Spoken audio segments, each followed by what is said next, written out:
ฮ็ดอันนี้นะมันก็เฮ็ดนี่อันนี้ก็เฮ็ดนี่โอ้ยกำลังขึ้นใหม่เดี๋ยวเอาให้ดูโอ้ยดอกมันซ้ำหน่วยไข่ไปเลย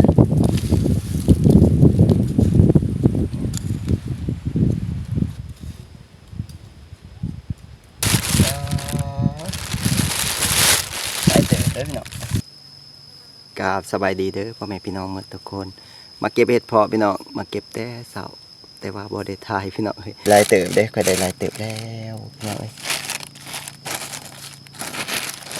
มันยังอ่อนอยู่เด้อพี่น้องมันยังอ่อนอยู่มันบ่ได้อันนั้นเด้ดอกค่อยเห็นมันแตกอ่อนนี่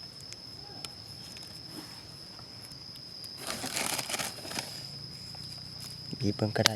เด้โอ้ยเสียดายมันพี่น้องทีมตัวนี้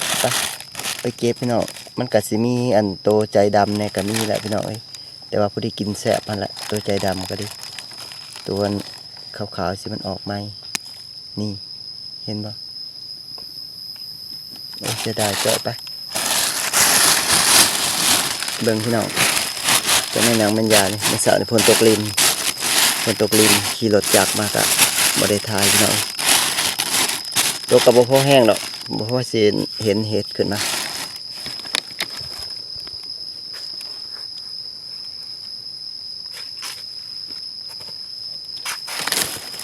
ดูดอกเห็ดนี่ดอกเห็ดบางดีเพิ่งกันแก่บ่นี่ยังอ่อนเด้อพี่น้องเด้อไม่ทันได้แก่เด้อเพราะว่าเห็ดนี่บางพื้นที่มันก็ออกไวบางพื้นที่มันก็ออกช้าเนาะพี่น้องแต่ว่าทางบ้านข่อยนี่มันออกช้านะพี่น้องผลมันตกหลาแล้วมันก็ยังไม่ทันแก่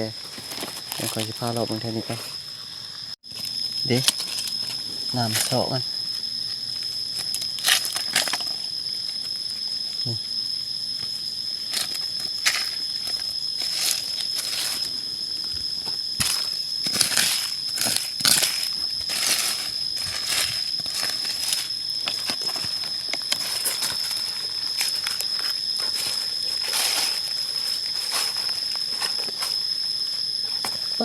มันมองคนเขี่ยอยู่ว่างนี่มันอีกคุย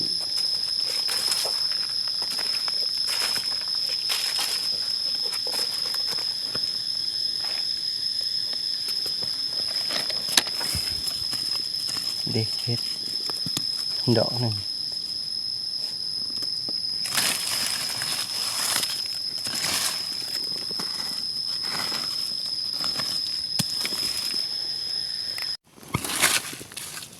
นี่2 ดอก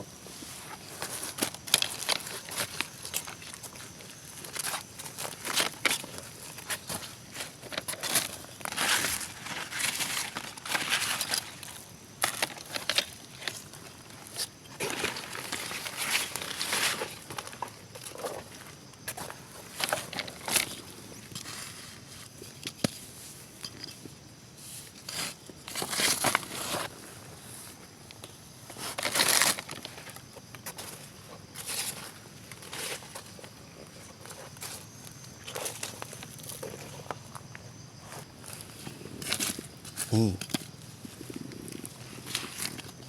เด็ดอกนะ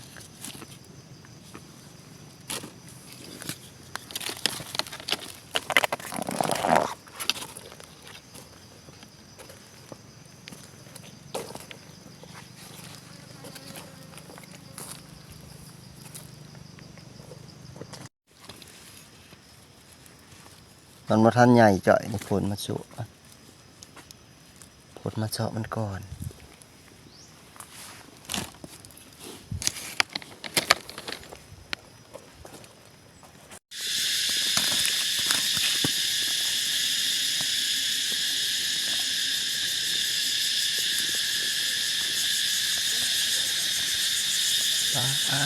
โถ่พี่น้องกันนะเราไปได้นี่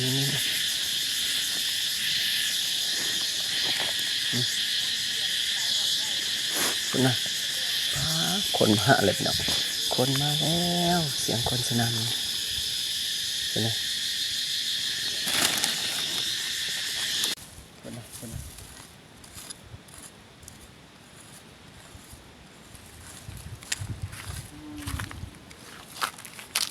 พี่น้องเบิ่งพี่น้องเบิ่งนี่เฮ็ดอันนี้นะมันก็เฮ็ดนี่อันนี้ก็เฮ็ดนี่โอ้ยกำลังขึ้นใหม่เบิ่งเด้อเอาให้ดู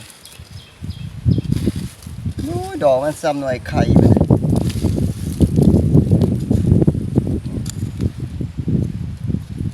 นี่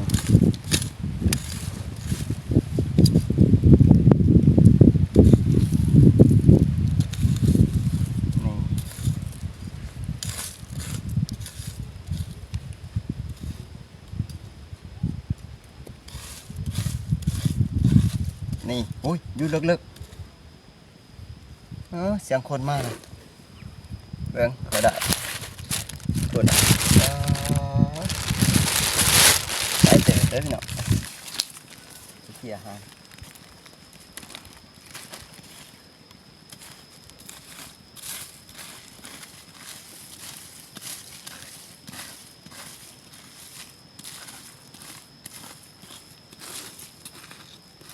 นี่พี่น้องนี่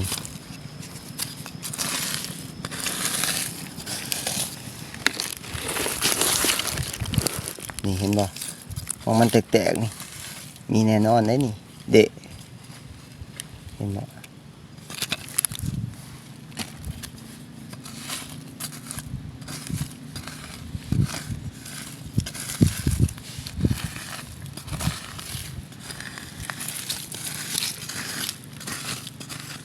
นี่เฮ็ดพอหนังเด้อพี่น้องบ่แม่นเฮ็ดพอผายเด้อ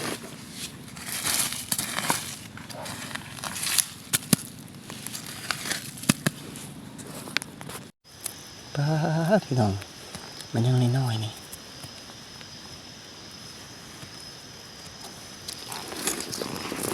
พี่น้องป้า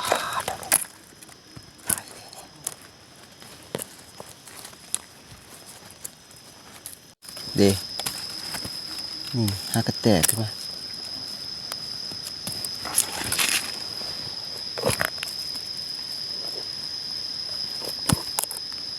เบิดบ่เบิ่งพี่น้องผลงานข่อยมื้อนี้ป้าดอกใหญ่ๆเด้อพี่น้องเอ้ยดอกใหญ่ๆพุ่นน่ะแต่แกงแซ่บบ่ได้อยู่ประมาณ2 โลพุ่นแหละไปแต่เช้าฝนตกแห้งมื้อเช้านี่อันนี้ของน้องข่อยเบิ่งมีแต่ดอกใหญ่คือกันเด้อพี่น้องกำลังมาหอดเฮือนสิเอาไปขายแต่บัดนี้พี่น้องเอ้ยบ่ได้กินคุมื้อหลายมันก็บ่แซ่บเดี๋ยวมื้อหน้าข่อยจังสิแกงให้เบิ่งเด้อพี่น้องข่อยจังสิแกงอันหาแนวแกงก่อนบ่ทันได้แนวแกงอันนี้สิไปขายก่อนเขาจะสั่งโล 150,000พี่น้องบ้านข่อยเอาล่ะพี่น้องสำหรับคลิปนี้ก็ขอจบคลิปลงเพียงเท่านี้เด้อพี่น้องขอบคุณทุกกำลังแรงใจทุกคอมเมนต์ทุกการติดตามรับชมพอกันคลิปหน้าเด้อพี่น้องสบายดีสวัสดีครับ